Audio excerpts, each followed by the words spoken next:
तो हमने कल जो पढ़ा था लास्ट, वो था ये रिलेशन। ठीक है। तो अभी हमने इस चैप्टर में क्या क्या देख लिया? हमने देख लिया कि हम मैटर की अलग अलग स्टेट से चार्ज का फ्लो किस फॉर्म में ऑब्टेन करते हैं। उसके बाद अगर किसी वायर से हमको कंटिन्यूस चार्ज का फ्लो चाहिए तो क्या कंडीशंस होनी चाहिए। उसके बाद हमने इलेक्ट्रिक करंट देखा, ड्रिफ्ट वेलोसिटी की कॉन्सेप्ट देखी, और फिर करंट और ड्रिफ्ट वेलोसिटी में रिलेशन देखा। ठीक है। तो ये हमारे पास आया I इक्वल टू NEA/VD। ठीक है। तो एक क्वेश्चन देखते हैं इसी फॉर्मूले पे बेस्ड।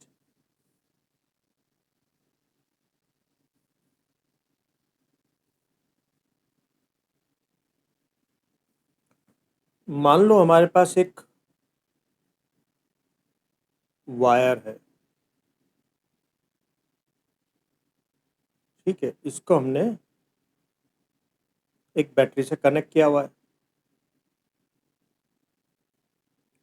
और सपोज इसमें जो करंट फ्लो हो रहा है वो 2 एम्पियर का फ्लो हो रहा है, और इसका क्रॉस सेक्शनल एरिया हम मान लेते हैं 0.01 मीटर स्क्वायर। ओके। और इसमें number of free electrons per unit volume में सपोज 10⁻10। ये क्या है? नंबर ऑफ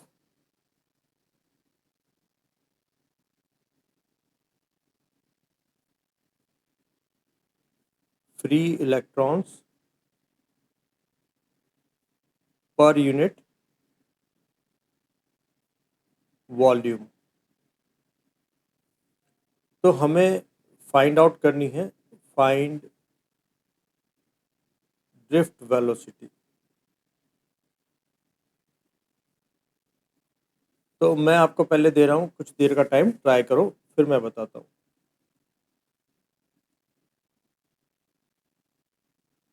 ट्राई करें। मेरे ख्याल से आपने ट्राई कर लिया होगा। चेक करते हैं।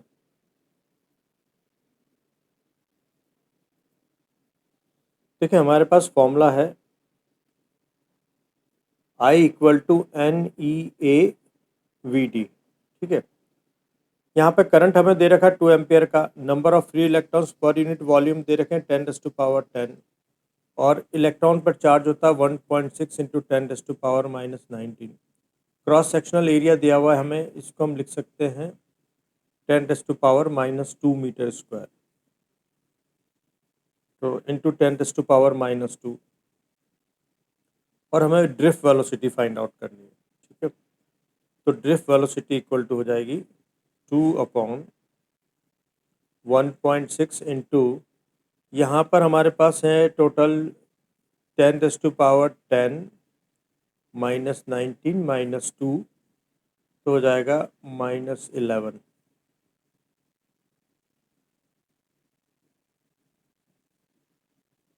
तो ये हो जाएगी हमारे पास 20/16 इंटू 10⁻11 मीटर पर सेकेंड।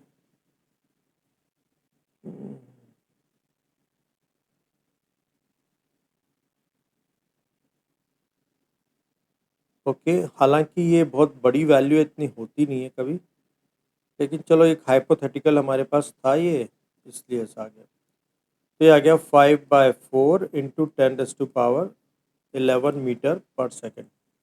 एक्चुअली मैंने है ना शायद यहाँ पर ये कम ले लिया। ये number of free electrons per unit volume conductor में बहुत ज़्यादा होते हैं, ये वैल्यू कम थी, इस वजह से ऐसा हो गया। ये 23 या 24 के आसपास होती है तो वैल्यू आ जाती है। तो यहाँ तक देखो कोई डाउट?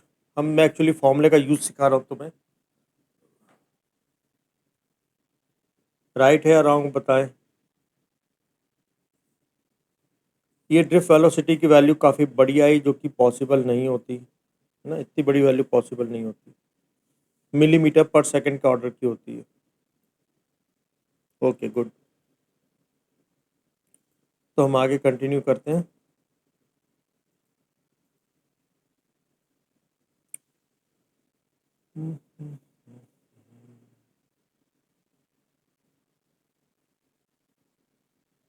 नेक्स्ट है करंट डेंसिटी, इसको हम जे से दिखा रहे हैं, वेक्टर है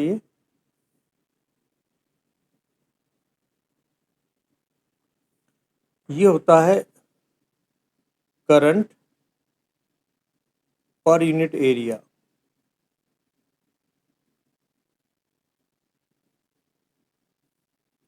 it is vector quantity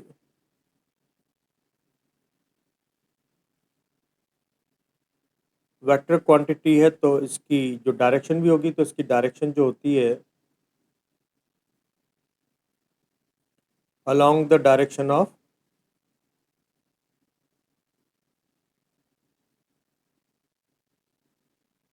electric field intensity।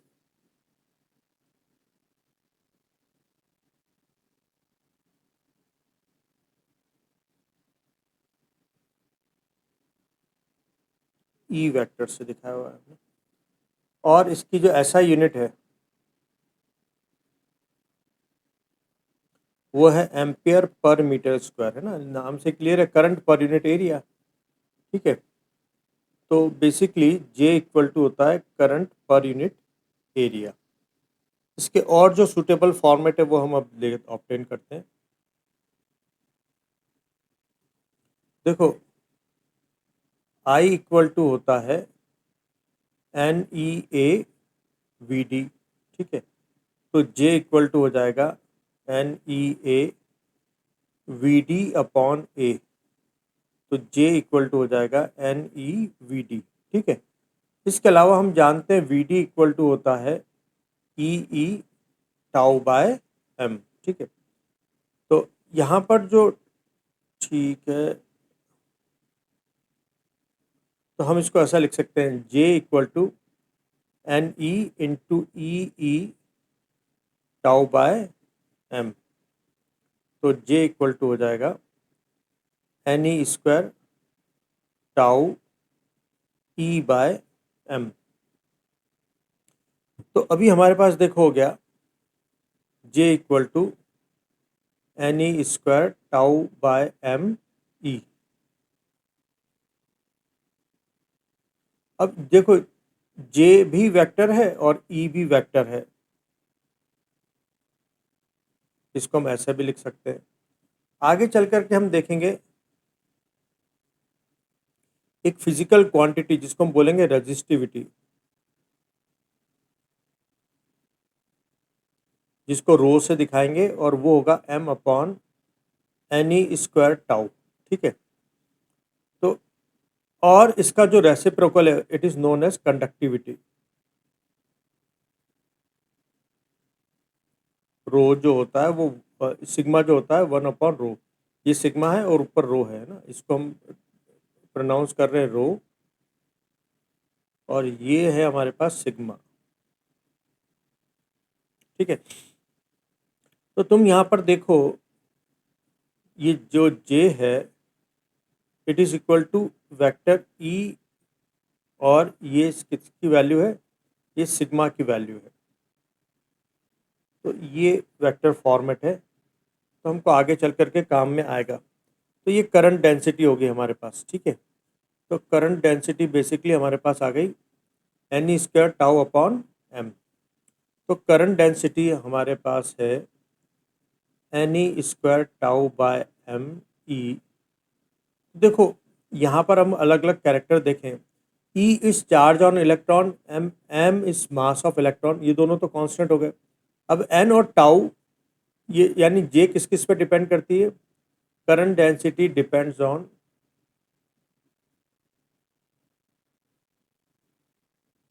Number one, एक तो इलेक्ट्रिक फील्ड पर,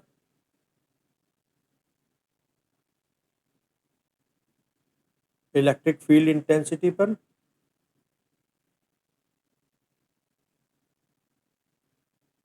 और इसके प्रोपोर्शनल होती है, जितना ज़्यादा इलेक्ट्रिक फील्ड उतनी करंट डेंसिटी ज़्यादा होगी। दूसरा यहाँ पर देखो एक एक ये जो फैक्टर है एन, एन जो है वो टेम्परेचर और मटेरियल पर डिपेंड करता है। अगर तुम टेम्परेचर बढ़ाओगे तो नंबर ऑफ फ्री इलेक्ट्रॉन्स बढ़ जाएंगे। जैसे सपोज एक आयरन के अंदर अभी कोई 1 लाख फ्री इलेक्ट्रॉन्स है, तुम टेम्परेचर बढ़ाओगे तो ये 1,100,000 हो गए। तो एक्चुअली में कंडक्टर के केस में number of free electrons temperature के साथ बहुत सिग्निफिकेंटली नहीं बढ़ते, लेकिन अभी हम यहाँ पर लिख सकते हैं कि ये depends on nature of material.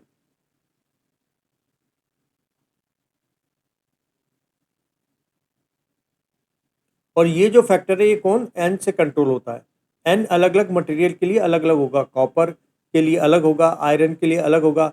Copper के केस में एन बड़ा होगा क्योंकि उसके पास फ्री इलेक्ट्रॉन्स आयरन से ज़्यादा होते हैं, ठीक है, तो नेचर ऑफ मटेरियल पर।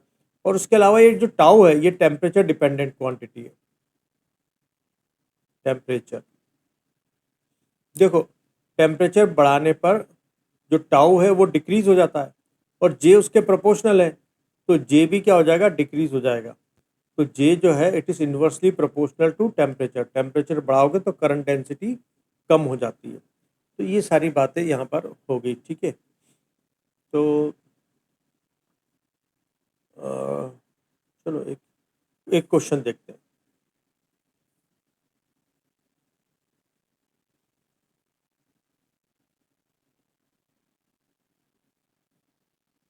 मान लो हमारे पास कंडक्टर है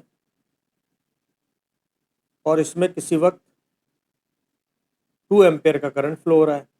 ये पिछले क्वेश्चन का ही डेटा ले रहा हूँ। और cross section area 0.01 metre square है। तो क्वेश्चन नंबर 1, करंट डेंसिटी बताओ।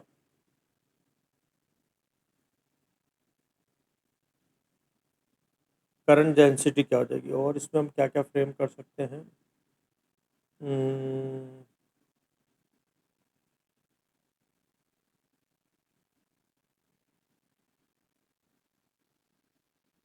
ओके, और सपोज अंदर अगर इलेक्ट्रिक फील्ड की वैल्यू 2 न्यूटन पर कूलम है, तो रिलैक्सेशन टाइम भी बताओ। रिलैक्स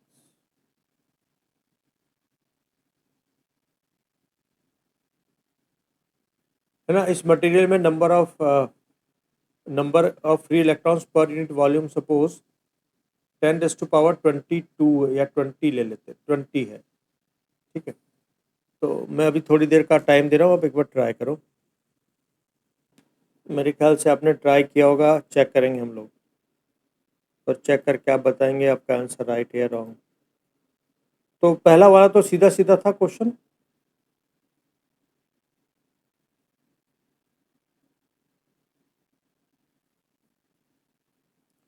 करंट डेंसिटी होती है करंट पर यूनिट एरिया, तो 2 डिवाइडेड बाय 0.01, तो 200 एम्पियर पर मीटर स्क्वायर।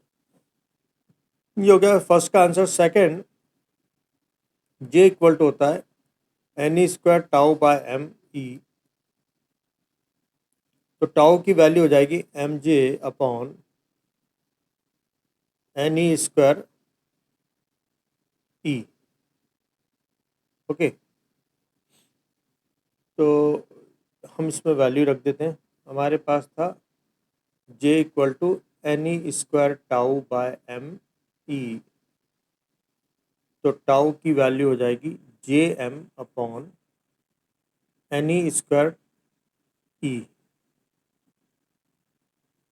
तो जे था हमारे पास 200, और m जो है it is 9.1 into 10⁻⁻31 mass of electron upon number density 10⁻20 into 1.6 into 10⁻⁻19 का स्क्वायर, और फील्ड इंटेंसिटी हमने ली थी 2, ठीक है। तो 2 से ये 100 टाइम्स,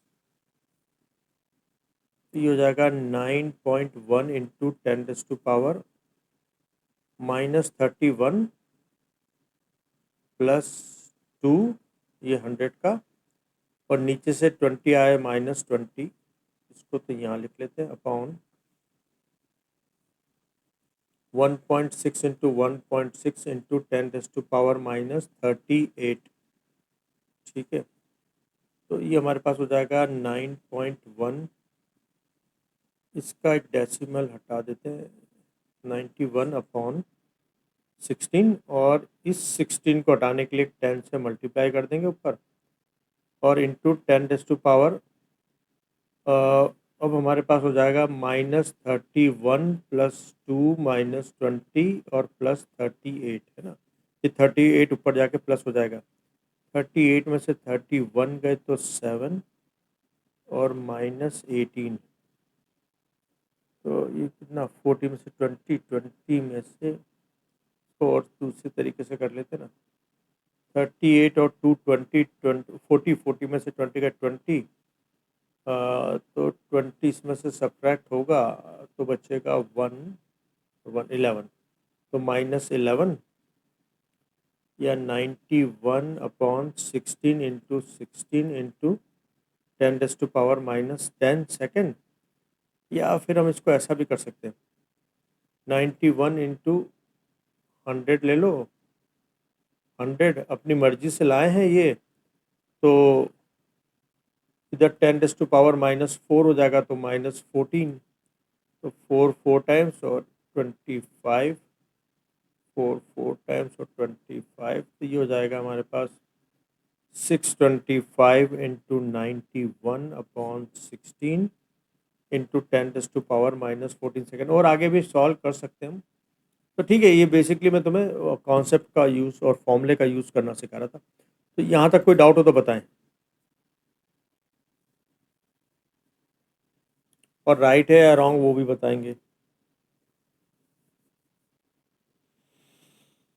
तो ये करंट डेंसिटी भी हो गया हमारे पास, ठीक है, आगे चलेंगे। गुड, आगे कंटिन्यू करते हैं हम। मोबिलिटी, मोबिलिटी को हम म्यू से दिखाते हैं और इसको डिफाइन करते हैं drift velocity per unit electric field intensity, और ये हमेशा पॉजिटिव होता है, इट इज ऑलवेज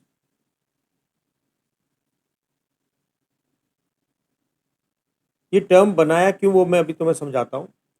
देखो, mu equal to drift velocity per unit electric field, ये होता है, ठीक है। और इसकी एसआई यूनिट है, देखो इसकी होती है मीटर पर सेकंड और इसकी वोल्ट पर मीटर, तो इसकी एसआई यूनिट हो जाएगी metre square per unit volt second, ठीक है। तो ये इसकी यूनिट हो गई। अब ये बनाया क्यों है पहले वो बता देता हूँ। जिससे क्या होता है कि इसका कहने का मतलब है जो भारी चीज़ है ना वो स्लो चलेगी, हल्की चीज़ तेज चलेगी। जैसे मान लो मैंने कोई इलेक्ट्रिक फील्ड लगाया, ठीक है। अब इसमें एक इलेक्ट्रॉन डाल दिया और एक प्रोटॉन डाल दिया, ठीक है। एक प्रोटॉन है और एक इलेक्ट्रॉन। प्रोटॉन तो भागेगा इलेक्ट्रिक फील्ड की डायरेक्शन में और इलेक्ट्रॉन भागेगा इधर। कौन तेज चलेगा? ऑब्वियसली इलेक्ट्रॉन का मास कम होता है, ये तेज चलेगा, तो हम बोलेंगे mobility of electron is more than proton. मतलब इलेक्ट्रॉन ज़्यादा मोबाइल है, वो ज़्यादा तेज चलेगा, ठीक है। मोबिलिटी इसलिए बेसिकली लाए हम यहाँ पर, है ना। तो मोबिलिटी इक्वल टू, अभी हमने बोला कि drift velocity per unit electric field होती है, ठीक है। इसके अलावा हम जानते हैं कि ड्रिफ्ट वेलोसिटी होती है वो होती है ई टाउ बाय एम, है ना। इसकी वैल्यू भी रख देते हैं हम, mu equal to E tau by M E. तो ई से ई कैंसिल हो जाएगा, तो म्यू इक्वल टू हो जाएगा ई टाउ बाय एम, ठीक है। अब सुनो यहाँ पर एक बात, हमारे पास म्यू क्या आ गया, ई tau by M. E charge है, एम मास है, इसको अगर जनरल टर्म में बोले, ये खाली इलेक्ट्रॉन के लिए नहीं, ये एक्चुअली में charge upon mass into tau है। अब देखो, अब mu depends on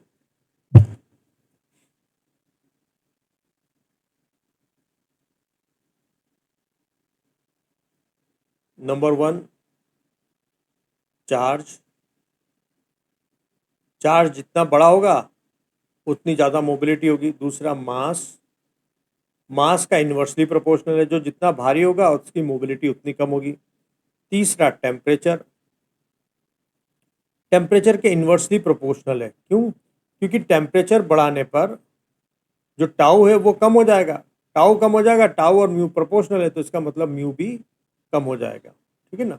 tau relaxation time है, दो कोलिजन के बीच का टाइम। तो ये होगी टोटल बात की मोबिलिटी क्या है, क्यों हमने इंट्रोड्यूस करी और किन किन फैक्टर्स पे डिपेंड करती है। तो पहले कोई डाउट हो तो बताएं।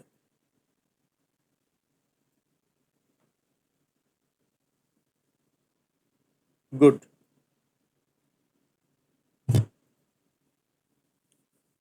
यहाँ तक एक बार चेक करके बताओ, कोई डाउट है क्या? समझ में आ गया मोबिलिटी क्या है? Drift velocity per unit electric field. Okay, आगे चलेंगे।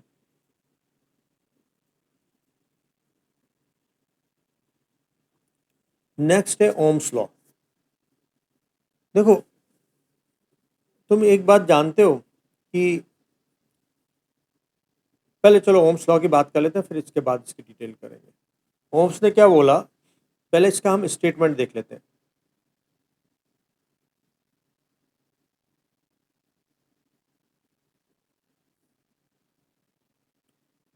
पोटेंशियल डिफरेंस, अच्छा इसको पूरा स्टेटमेंट ऐसे लिखें। If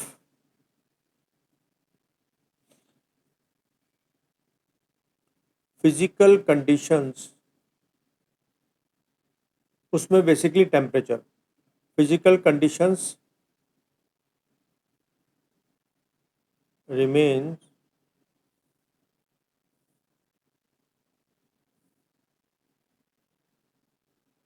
constant, then potential difference across the ends of the conductor is directly proportional to the current flowing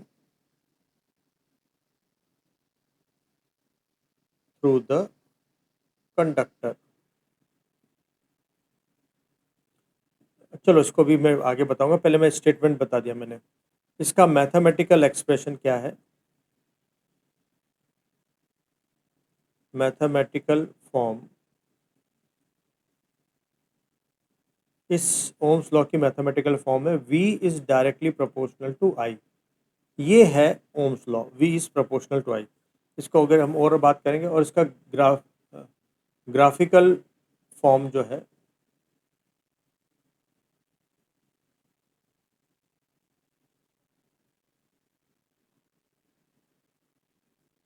इसकी ग्राफिकल फॉर्म है V is proportional to I, तो मतलब V और I के बीच में जो ग्राफ बनेगा वो स्ट्रेट लाइन बनना चाहिए। ये इसका ग्राफिकल फॉर्म हो गया। अभी मैं तुम्हें समझाता हूँ कि ये है क्या चीज़। देखो, मान लो किसी पाइप से वाटर फ्लो कर रहा है, ठीक है, वाटर ए से बी तक फ्लो कर रहा है। मैंने कहा था ना, पानी के कांस्टेंट फ्लो के लिए ए पर प्रेशर बी से ज़्यादा हो तभी ये फ्लो करेगा। ठीक है ना।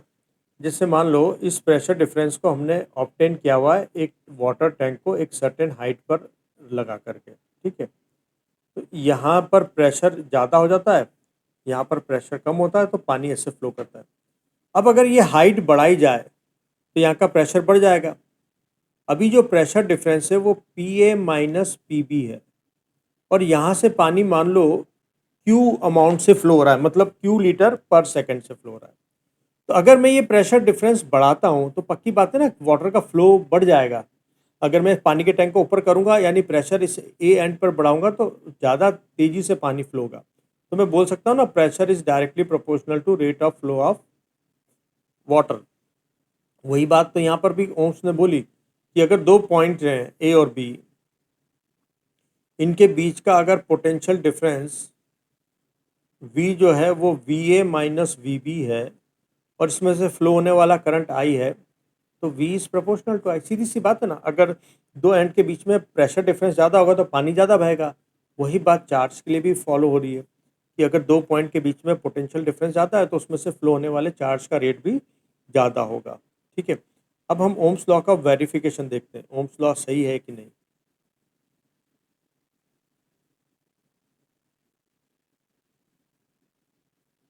ठीक है, वेरिफिकेशन ऑफ ओम्स लॉ। ओम ने जो बोला वो बात सही है कि नहीं, ये वो हम देख रहे हैं। ठीक है, तो अब देखो, हमको पता है कि I इक्वल टू होता है N E A V D. ठीक, इसको देखो,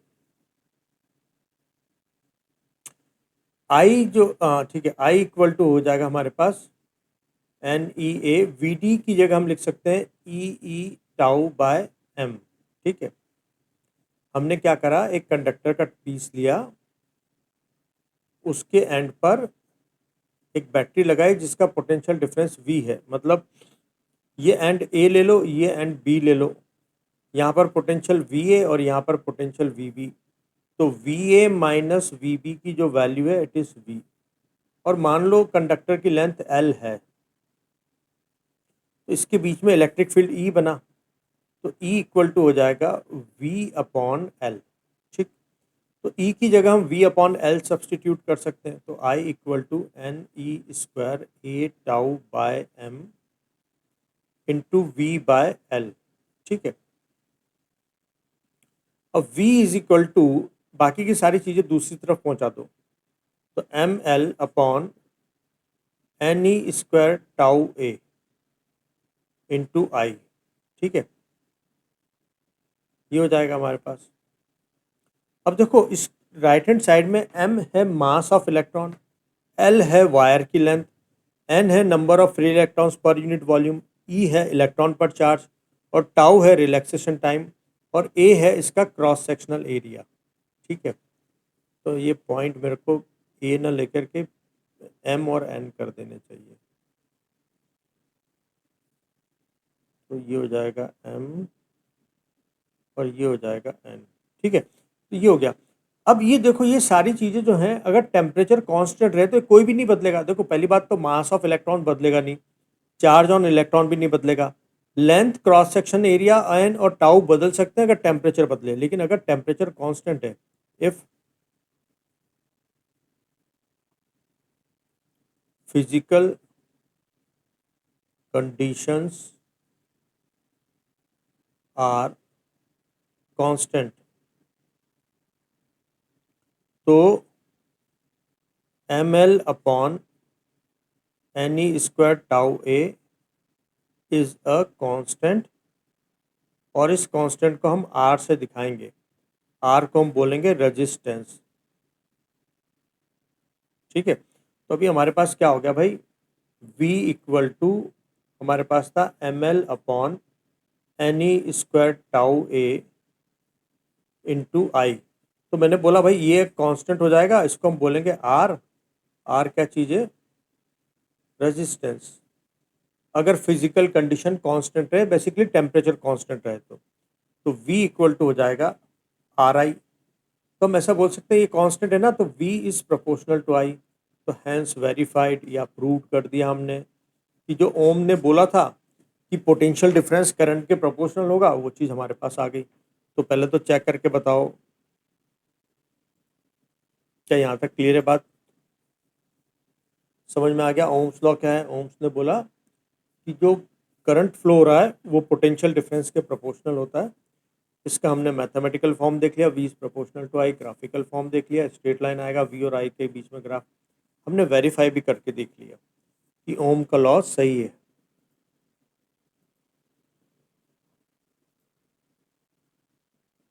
ओके, तो ये तो हो गया ओम्स लॉ। ओम्स लॉ की कुछ लिमिटेशंस भी हैं।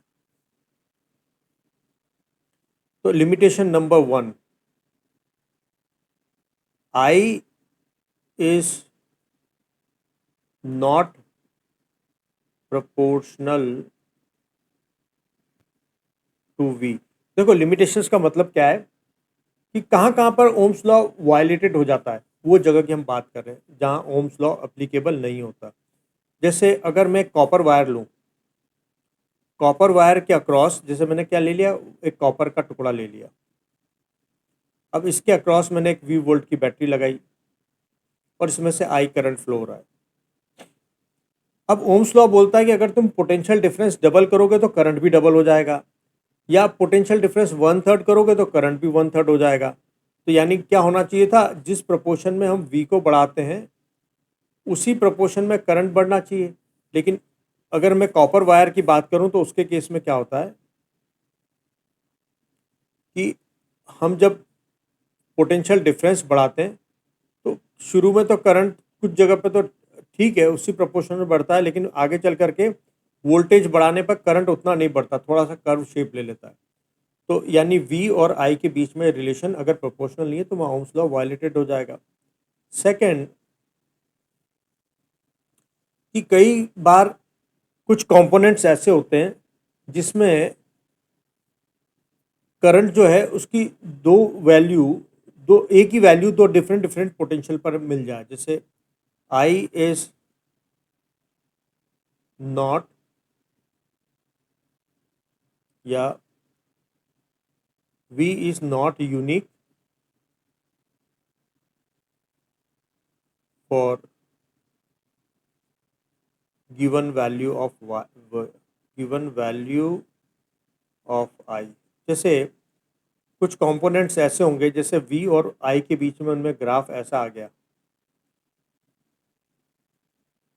मान लो ऐसा कोई ग्राफ है, तो तुम देखो I की एक ही वैल्यू इस पोटेंशियल पे भी मिल गई और इस पोटेंशियल पे भी मिल गई, यानी एक ही I के लिए दो अलग अलग पोटेंशियल मिल गए। तो यहाँ भी ओम्स लॉ वायलेटेड हो गया, ऐसा ओम्स लॉ में पॉसिबल नहीं होगा।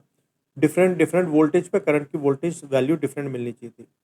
तीसरी, हम जैसे कुछ डिवाइसेस ऐसे पढ़ेंगे जिसमें करंट की वैल्यू वो जो डायरेक्शन ऑफ वोल्टेज है उस पर डिपेंड करती है, जैसे डायोड वॉल्व, ये हम लास्ट वाले चैप्टर में जाके पढ़ेंगे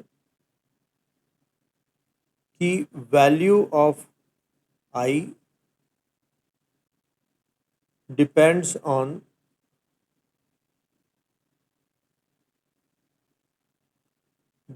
डायरेक्शन ऑफ करंट या साइन ऑफ वी। जैसे हम देखेंगे 4th चैप्टर में, फॉरवर्ड बायसिंग में तो वी और आई का रिलेशन ऐसा है और रिवर्स बायसिंग में ऐसा है। मतलब तुमने पहले क्या किया, कुछ डिवाइस ऐसी जैसे हम पढ़ेंगे डायोड, डायोड में अगर तुमने इसका एक एंड होता है पी और एक एंड होता है एन, अगर वोल्ट प्लस पी को प्लस से जोड़ा तो ये वाला ग्राफ मिलेगा, और तुमने अगर पी को बैटरी के नेगेटिव टर्मिनल से जोड़ दिया तो ये ग्राफ मिलेगा। ठीक है, तो यानी जो करंट की वैल्यू है वो V के साइन पर डिपेंड कर रही है। तो ये इन तीन जगहों पर ओम्स लॉ का वायलेशन हो जाता है। ठीक है, प्रॉपर तरीके से देखना हो तो तुम्हें ये NCERT में जो दिया हुआ है, V ceases to proportional to I, मतलब V और I के बीच में रिलेशन जो है वो प्रोपोर्शनलिटी का नहीं रहा। ये जैसे किस किस के बीच में यहाँ पे इसने दिया हुआ है, linear Ohm's law versus good conductor, जैसे कॉपर वायर के लिए ग्राफ इस तरह से बनेगा। ठीक है, जो मैंने अभी तुम्हें बताया। दूसरा कि जो मैंने अभी थर्ड बताया ना कि V और I की वैल्यू V के साइन पर डिपेंड करे, relation between V and I depends on the sign of V। ठीक है, तो जैसे मैंने तुम्हें डायोड का केस में बताया ना कि अगर तुम पी साइड को बैटरी के प्लस से जोड़ रहे हो तो तुम्हें फॉरवर्ड बायस का कर्व मिलेगा, वो हम आगे चल करके डिटेल में पढ़ेंगे। तो ये वाला कर्व मिलेगा राइट हैंड साइड वाला, और अगर तुम उसको नेगेटिव टर्मिनल से जोड़ोगे तो दूसरे तरह का मिलेगा। तो ये वाला एग्जाम्पल है जहाँ पर वी और आई के बीच में रिलेशन वी के साइन पर डिपेंड करता है। ठीक है। थर्ड, कि वी और आई के बीच में रिलेशन यूनिक ना हो। ठीक है। तुम्हें वी की आई की से ए की वैल्यू दो अलग अलग पोटेंशियल पर मिल जाए, तो इन जगह पर जो ओम्स लॉ है वो वायलेटेड हो जाता है, वो उसकी ये लिमिटेशंस है। तो यहाँ तक चेक करके बताओ, तुम्हें ओम्स लॉ की लिमिटेशन समझ में आ गई कि जब वी और आई के बीच में रिलेशन प्रोपोर्शनल ना हो तो ओम्स लॉ लिमिट वायलेटेड हो गया, लिमिटेड, उसकी लिमिटेशन आ गई। दूसरी बात कि जो आई की वैल्यू है वो वी के साइन पर डिपेंड करे। तीसरी बात, वी और आई की वैल्यू यूनिक ना हो, मतलब गिवन कोई आई की ए की वैल्यू दो अलग अलग वोल्टेज पे मिल जाए। तो ये ओम्स लॉ की लिमिटेशंस है। चेक करो क्या तुम्हें समझ में आ गई।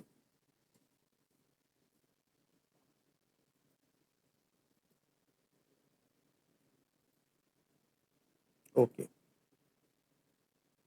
अब हम देखेंगे Ohm's law in vector form. Numerical हम एक साथ अभी करेंगे आगे चल करके।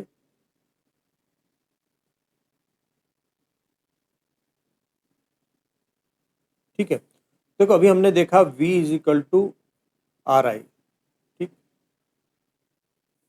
हम एक रिलेशन जानते हैं, कौन सा? E equal to minus D V by D R. ठीक है। मान लो ये मेरे पास एक कंडक्टर का पीस है जिसके अक्रॉस मैंने V वोल्टेज लगाया था बैटरी का, और सर्किट में करंट फ्लो हो रहा था I। इस पीस का क्रॉस सेक्शनल एरिया में A मान लेता हूँ और इसकी लेंथ L मान लेता हूँ, और अंदर इलेक्ट्रिक फील्ड की वैल्यू E और इलेक्ट्रॉन की ड्रिफ्ट वेलोसिटी VD मान लेता हूँ। तो मैं V की जगह EL भी लिख सकता हूँ, जो मैंने लिख दिया, इक्वल टू, और R मेरे पास है ML upon NE square tau A, और करंट की वैल्यू मेरे पास आई है। ठीक है। एल से एल में कैंसिल कर देता हूँ। E equal to M upon N E square tau मेरे पास रो हो जाएगा, और आई अपॉन ए को मैं लिख सकता हूँ करंट डेंसिटी जे। तो मैंने करंट डेंसिटी लिख दी। तो अब देखो, तो ये हो गया तुम्हारे पास ई इक्वल टू रो जे, ऐसे लिख सकते हो, या J equal to E upon rho, या J equal to sigma E. ये सारे ओम्स लॉ की वेक्टर फॉर्म है। जो ये मैं तुम्हें तीन ब्रैकेट बना के बता रहा हूँ ना, ये ओम्स लॉ की वेक्टर फॉर्म है। क्यों? क्योंकि देखो v जो है it is scalar quantity, i is also scalar quantity, r is also scalar quantity. लेकिन यही तुम यहाँ पर देखो, e इज वेक्टर, यानी वोल्टेज जो है उसका वेक्टर फॉर्म क्या चीज़ है? Electric field intensity. करंट का वेक्टर फॉर्म क्या है?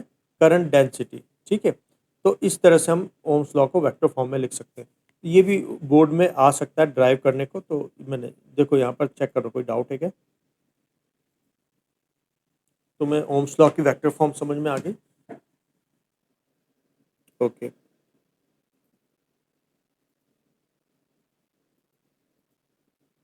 नेक्स्ट हमारे पास है रेजिस्टेंस एंड रेजिस्टिविटी। तो अभी हमने ओम्स लॉ को जब ड्राइव किया था तब हमने देखा था, देखो रेजिस्टेंस को तो हम आर से डिनोट करते हैं और रेजिस्टिविटी को हम रो से डिनोट करते हैं। ठीक है। तो अभी हमने देखा था जब V इज इक्वल टू हम आर आई कर रहे थे, तब हमने देखा था आर जो था वो M upon N E square tau into L A था। ठीक है ना। ये पोर्शन में अलग कर देता हूँ, ये पोर्शन में अलग कर देता हूँ। और हमने देखा था रो हम किसको बोल रहे हैं? M upon N E square tau को रो बोल रहे हैं। ठीक है। तो basically R equal to rho L upon A है। ठीक। तो रेजिस्टेंस क्या है हम अभी बात करते हैं रेजिस्टेंस की।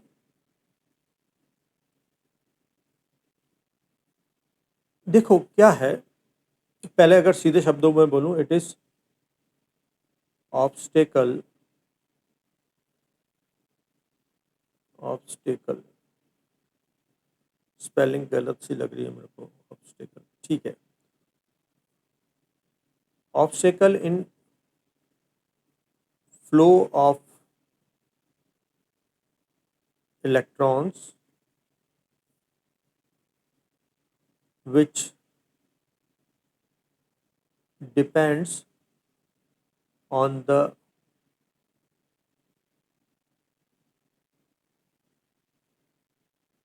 geometry of conductor, ठीक है ना। तो चार्ज के यानी इलेक्ट्रॉन के फ्लो में रुकावट जो कंडक्टर की ज्योमेट्री पर डिपेंड करती है उसको हम रेजिस्टेंस बोलते हैं, ठीक। और इसका एक्सप्रेशन हमने देखा R equal to M upon N E square tau into L upon A, ठीक। तो R equal to rho L upon A, it is a scalar quantity,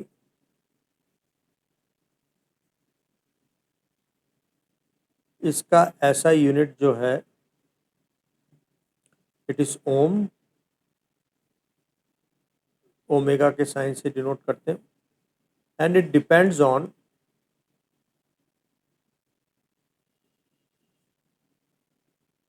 देखो तुम्हें पता है ना R equal to M upon N E square tau into L upon A है।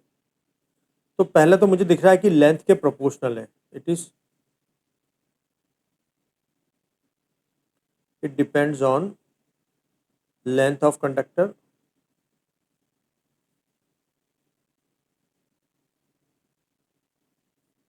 Resistance length के proportional होता है। देखो तुम सीधे से अगर एक पानी का एग्जांपल लो, तुम एक लंबा सा पाइप लो, उसमें तुम देखोगे वाटर का फ्लो आसान नहीं होता। एक छोटे पाइप में वाटर का फ्लो बहुत मतलब फास्ट होता है, उसमें ऑब्स्टेकल कम होते हैं। तो जितना ज़्यादा लेंथ बढ़ेगी पाइप की, वाटर का फ्लो उतना ज़्यादा ऑब्स्टेकल फील उसमें वाटर के फ्लो में उतना ही ऑब्स्टेकल ज़्यादा होगा। और तुम ये भी महसूस किया होगा कि अगर तुम क्रॉस सेक्शन एरिया कम कर देते हो, यानी एक कम क्रॉस सेक्शन एरिया का पाइप है उसमें वाटर का फ्लो उतना ईजी नहीं होता, बड़े क्रॉस सेक्शन में वाटर का फ्लो ईजिली होता है। तो it is depends on the cross section area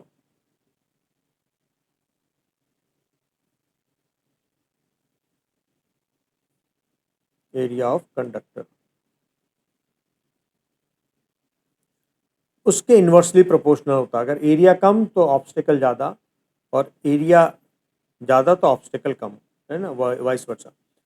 और इस फॉर्मूले में अगर तुम देखो एल और ए की तो कहानी हो गई, एम मास ऑफ इलेक्ट्रॉन वो कांस्टेंट होता है, ई चार्ज ऑन इलेक्ट्रॉन कांस्टेंट होते हैं। लेकिन ये एन और टाउ ये दोनों डिपेंड करते हैं, एन तो डिपेंड करता है टेम्परेचर और नेचर ऑफ मटेरियल पर, और टाउ डिपेंड करता है टेम्परेचर पर। मतलब एन किन किन दो फैक्टर्स पर डिपेंड करता है, एक तो मटेरियल पर और दूसरा टेम्परेचर पर भी। और यहाँ पर जो टाउ है इट डिपेंड्स ऑन टेम्परेचर। तो एक तो नेचर ऑफ मटेरियल पर हो गया,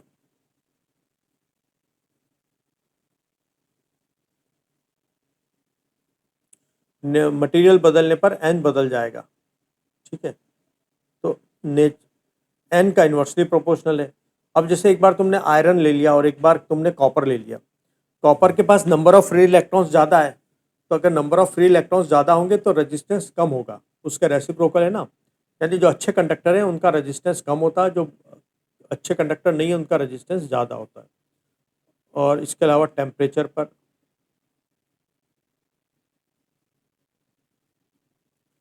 ठीक है। अभी हम ये इनकी डिपेंडेंसी कैसी है वो मटेरियल टू मटेरियल वेरी करती है। कंडक्टर के लिए अलग कहानी होगी, इंसुलेटर के लिए अलग कहानी होगी, सेमीकंडक्टर के लिए अलग कहानी होगी, तो हम उसको आगे चल करके डिटेल करेंगे।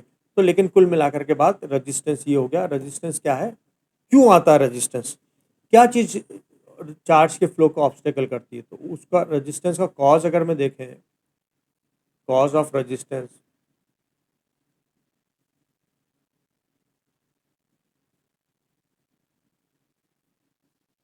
चार्ज इलेक्ट्रॉन के फ्लो को कौन रुकावट डाल रहा है उसको अगर हम समझें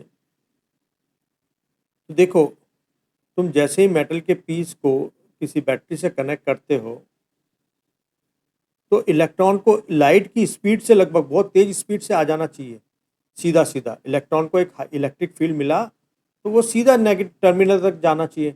लेकिन होता क्या है, उसका पूरा रास्ता तो भरा हुआ है, जो आयंस हैं, जैसे अगर मैंने कॉपर का बताया था एग्जांपल, कॉपर के जो कोर होते हैं, एक मिनट इसको उसी कलर कोड से बता देते हैं।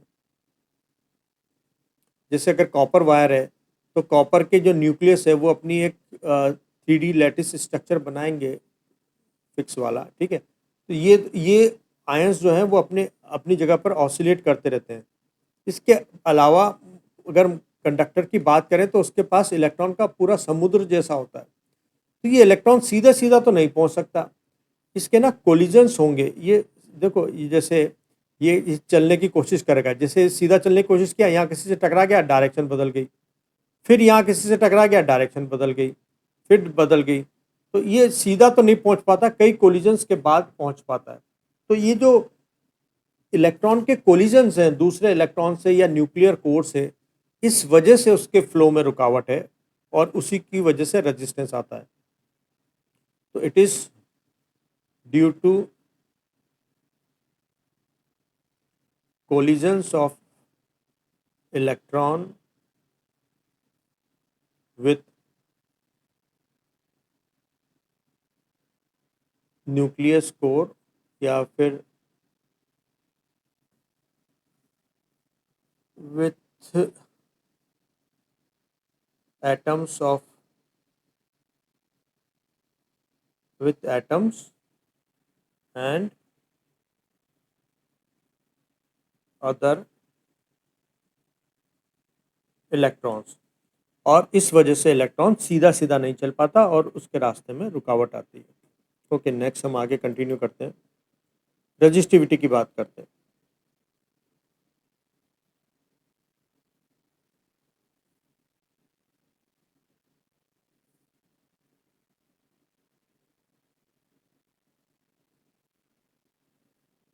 रो से डिनोट कर रहे हैं,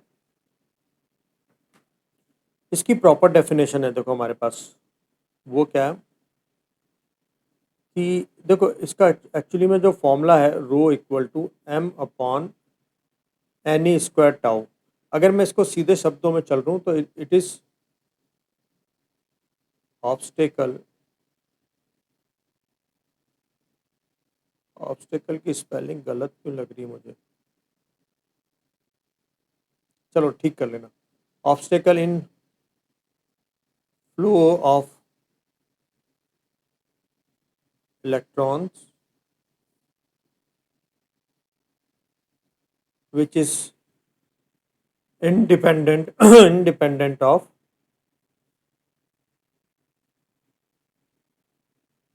geometry of conductor। और इसकी और थोड़ी प्रॉपर डेफिनेशन हम साइंटिफिकली देते हैं। देखो, हमको पता है कि R equal to rho L by A होता है, ठीक है। तो यहाँ मैं rho equal to R A by L रख सकता हूँ। मैं एक ऐसा मटेरियल बनाऊं या मैं एक ऐसा क्यूब लूं,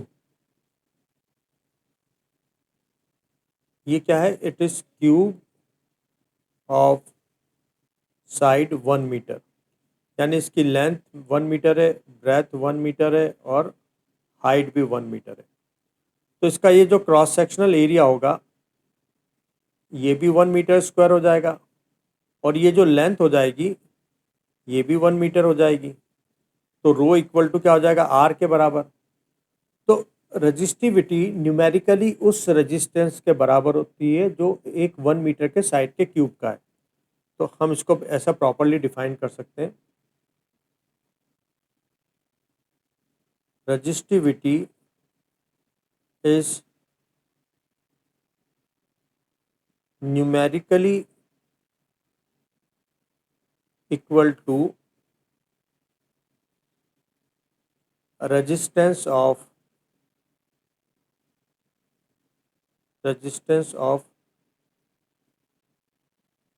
cube of side 1 metre, side of 1 metre, cube of side of 1 metre. तो 1 मीटर के साइड के क्यूब का जो रेजिस्टेंस है वही न्यूमेरिकली इक्वल टू रेजिस्टिविटी है, and it is scalar quantity.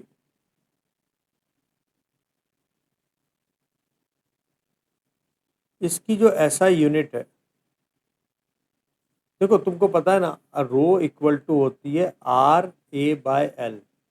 देखो रो का तो यूनिट है ओम, और एरिया का यूनिट है मीटर स्क्वायर, और लेंथ का है मीटर। तो इसका जो ऐसा यूनिट हो जाएगा वो हो जाएगा ओम मीटर, या ओम मीटर भी हम इसको ऐसा लिख सकते हैं। ठीक है, और ये किन किन फैक्टर्स पे डिपेंड करती है। देखो हमको पता है रो इक्वल टू होती है M upon N E square tau. इसमें से एम और ई तो कांस्टेंट है, एन नेचर ऑफ मटेरियल और टेम्परेचर पे डिपेंड करता है, और रो टेम्परेचर पे डिपेंड करता है। तो रो डिपेंड्स ऑन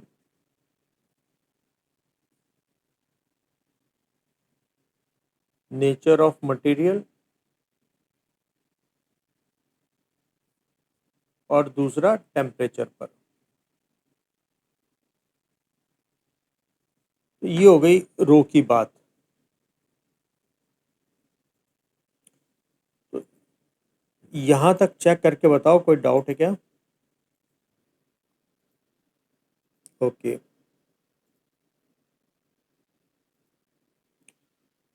अभी हम बोल रहे हैं कि रेजिस्टिविटी और रेजिस्टेंस दोनों टेम्परेचर के साथ बदलते हैं।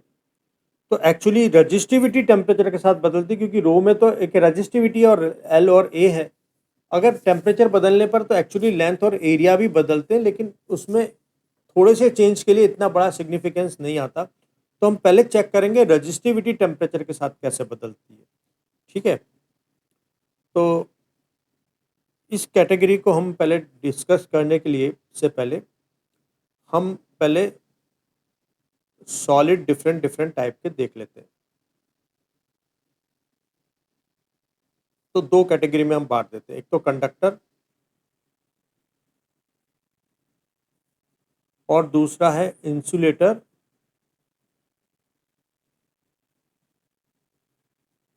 And semiconductor.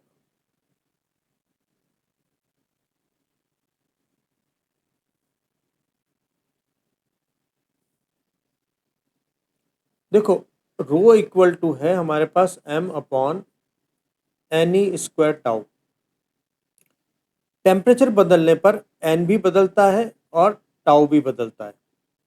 ठीक, देखो अगर टेम्परेचर हम इंक्रीज करते हैं, अगर टेम्परेचर इंक्रीज करेंगे तो n will increase and tau will decrease. ठीक, अब कंडक्टर के केस में जो चेंज इन n जो होता है इट इज नॉन सिग्निफिकेंस।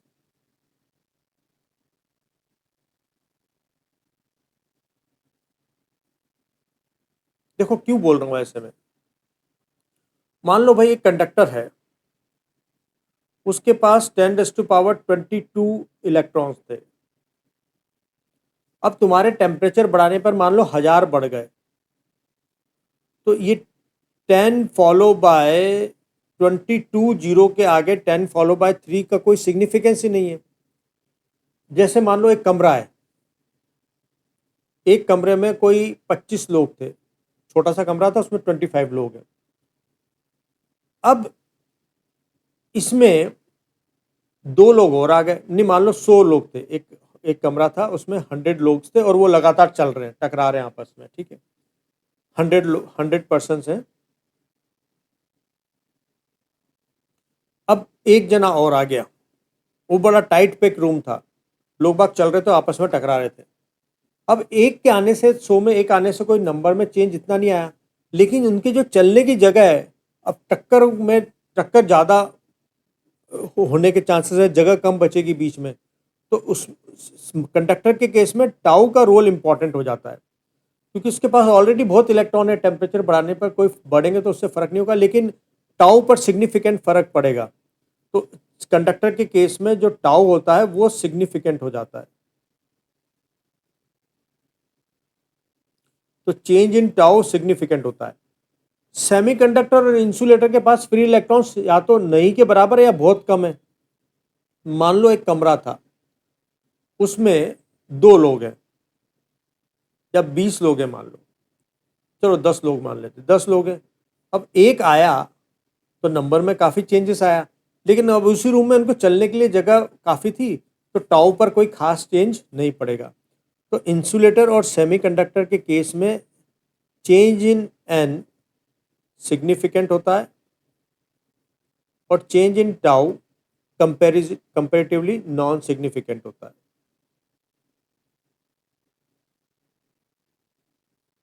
ठीक है, अब मेरी बात समझो, मैं क्या समझाना चाह रहा हूँ कि तुमने टेम्परेचर बढ़ाया तो नंबर ऑफ फ्री इलेक्ट्रॉन्स बढ़ेंगे और टाउ कम होगा।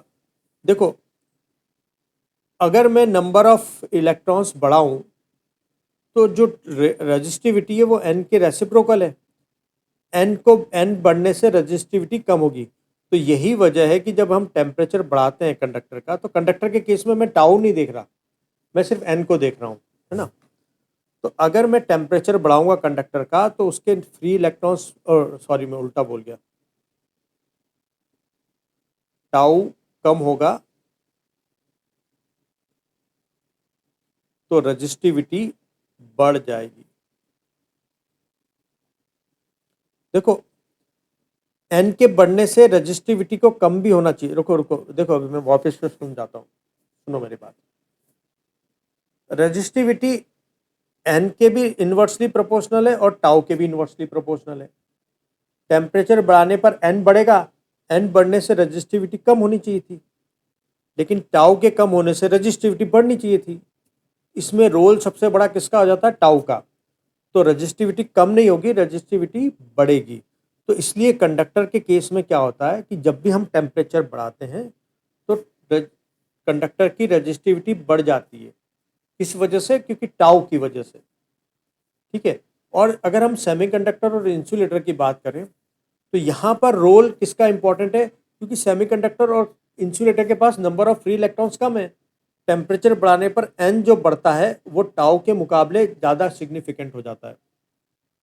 तो सेमीकंडक्टर और इंसुलेटर का अगर हम टेम्परेचर बढ़ाते हैं तो नंबर ऑफ फ्री इलेक्ट्रॉन्स बढ़ते हैं, उससे रजिस्टिविटी कम होती है। तो यहाँ पर हम किसका रोल देखते हैं?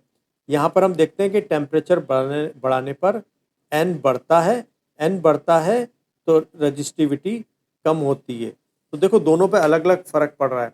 टेम्परेचर बढ़ाने पर कंडक्टर की रजिस्टिविटी बढ़ रही है, लेकिन इंसुलेटर और सेमीकंडक्टर की घट रही है। क्यों? क्योंकि दोनों के केस में एन और टाउ के रोल अलग अलग हैं।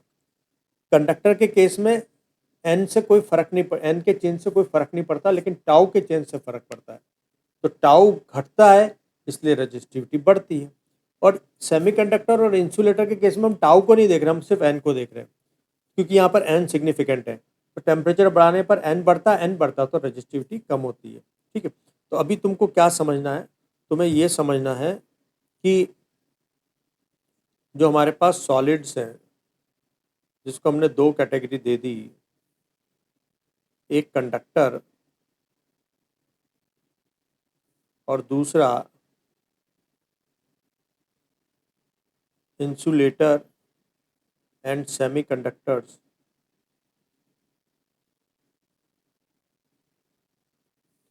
तो अगर मैं टेम्परेचर बढ़ाता हूँ तो इनकी रजिस्टिविटी कम होती है और इनकी रजिस्टिविटी बढ़ती है और इनकी रजिस्टिविटी घटती है। एंड टेम्परेचर बढ़ाने पर नंबर ऑफ फ्री इलेक्ट्रॉन्स बढ़ते हैं और टाउ कम होता है। इसमें रोल हम सिर्फ टाउ का देखते हैं और इसमें हम रोल सिर्फ नंबर ऑफ फ्री इलेक्ट्रॉन्स का देखते हैं, क्योंकि इसके पास तो number of free electrons already बहुत ज़्यादा है, तो चेंज होने से कोई खास फर्क नहीं पड़ेगा। इसके पास नंबर ऑफ फ्री इलेक्ट्रॉन्स कम है, तो यहाँ पर फर्क पड़ता है। तो अब कंडक्टर भी 2 टाइप के होते हैं। हमने एक स्पेशल टाइप के कंडक्टर बनाए अलॉय से। ठीक है। तो ये है हमारे पास स्पेशल अलॉय और ये है हमारे पास प्योर मेटल्स,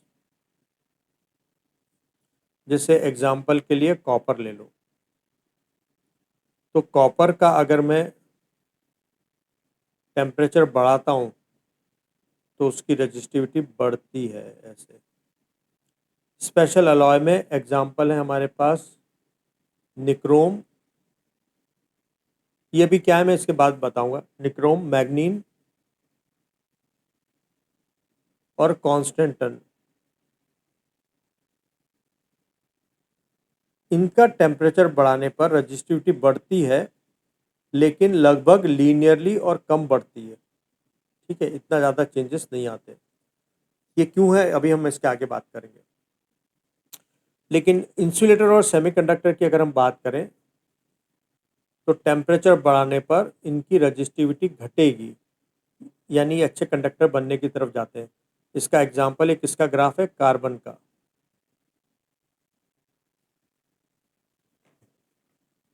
तो पहले तो यहाँ तक चेक करके बताओ कि मैंने टेम्परेचर के साथ वेरिएशन समझाने की कोशिश करी। टेम्परेचर बढ़ाने पर रेजिस्टिविटी पे क्या फ़र्क पड़ता है, कंडक्टर के केस में क्या फ़र्क पड़ता है और इंसुलेटर के केस में क्या फ़र्क पड़ता है, कहाँ पर number of free electrons role play करते हैं ज़्यादा और कहाँ पर रिलैक्सेशन टाइम। तो पहले यहाँ तक चेक करके बताएं, फिर हम आगे कंटिन्यू करेंगे। यहाँ तक क्लियर है बात?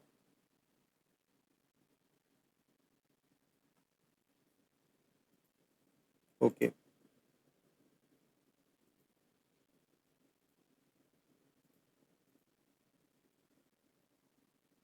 अब सुनो, ये जो स्पेशल अलॉय है इनकी कहानी मैं अभी आगे बताने वाला हूँ। उससे पहले देखो, मान लो मेरे पास एक रेजिस्टेंस था θ1 टेम्परेचर पर, इसकी रेजिस्टिविटी थी ρ1। मैंने टेम्परेचर बढ़ा दिया या कम कर दिया और इसकी रेजिस्टिविटी हो गई ρ2। तो टेम्परेचर में चेंज कितना आया, θ2 माइनस θ1। रजिस्टिविटी में चेंज कितना आया, ρ2 माइनस ρ1। ये जो रजिस्टिविटी में चेंज होगा ये दो फैक्टर पर डिपेंड करेगा कि पहले रजिस्टिविटी कितनी थी और टेम्परेचर तुमने कितना बढ़ाया। तो ये जो चेंज होगा दो फैक्टर पर डिपेंड कर रहा है, इनिशियल रजिस्टिविटी पर और टेम्परेचर कितना बढ़ाया है ना। पहले अगर रजिस्टिविटी ज़्यादा थी तो अब टेम्परेचर बढ़ाने पर रजिस्टिविटी में चेंज भी ज़्यादा आएंगे। अगर टेम्परेचर में चेंज जितना ज़्यादा बढ़ाओगे उतना रजिस्टिविटी में चेंज आएगा। इस इनिक्विलिटी को इक्विलिटी में कन्वर्ट करने के लिए मैं एक कांस्टेंट इंट्रोड्यूस कराता हूँ, alpha.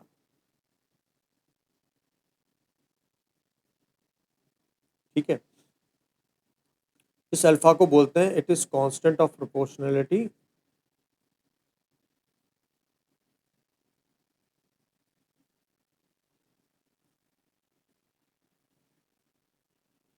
And it is known as temperature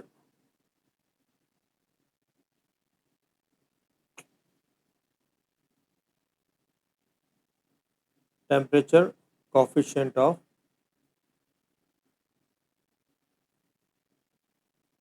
resistivity.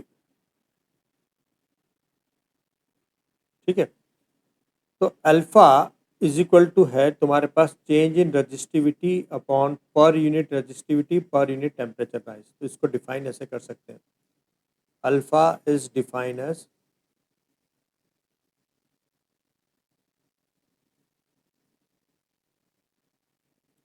change in resistivity per unit initial resistivity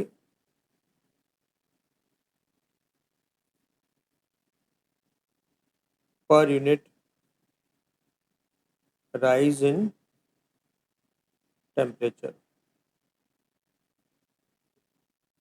तो देखो अल्फा अभी हमने देखा, change in resistivity per unit temperature rise.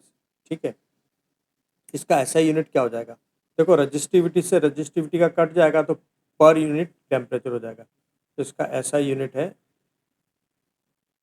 पर केल्विन,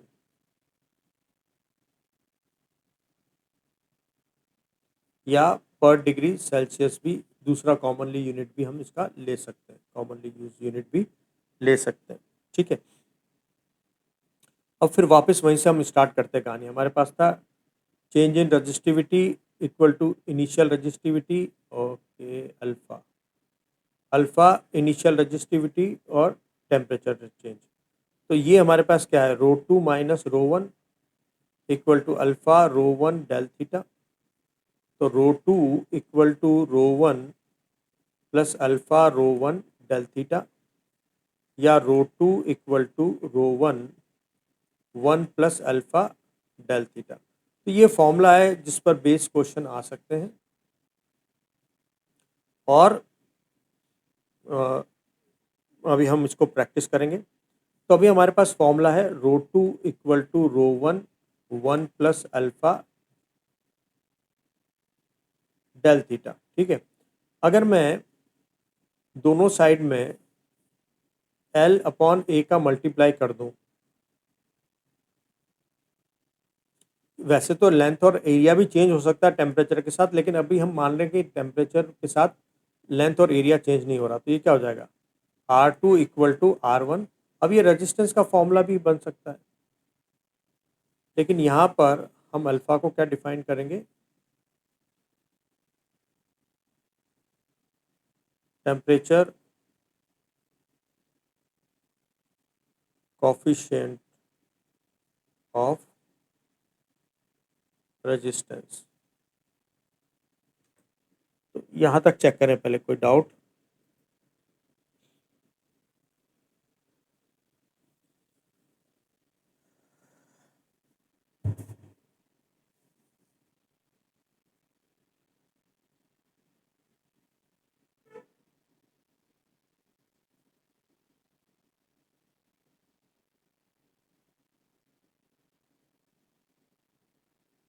ओके, यहाँ तक समझ में आ गया।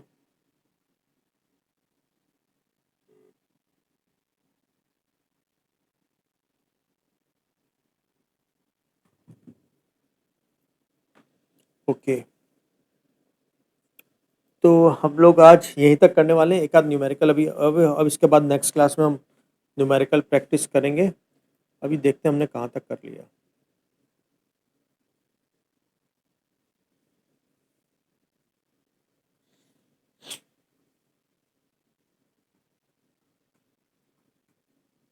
देखो, फ्लो ऑफ चार्ज हो गया, रिक्वायरमेंट होगी, करंट इलेक्ट्रिसिटी होगी, ड्रिफ्ट वेलोसिटी हो गई, रिलेशन हो गए, current density, mobility, Ohm's law, limitation हो गया, ओम्स लॉ वेक्टर फॉर्म हो गया, रेजिस्टेंस है, रेजिस्टिविटी, टेम्परेचर, डिपेंडेंसी हो गया। इसके बाद हमारे पास अब चैप्टर बचा हुआ है कि combination of resistance, energy, cell. Okay, ठीक है, तो ठीक हो जाएगा, अभी एक दो दिन में चैप्टर खत्म हो जाएगा ये। कोई डाउट डिस्कस करना है आज? कोई डाउट है तो बताओ, नहीं तो क्लास हम कैंसिल करेंगे।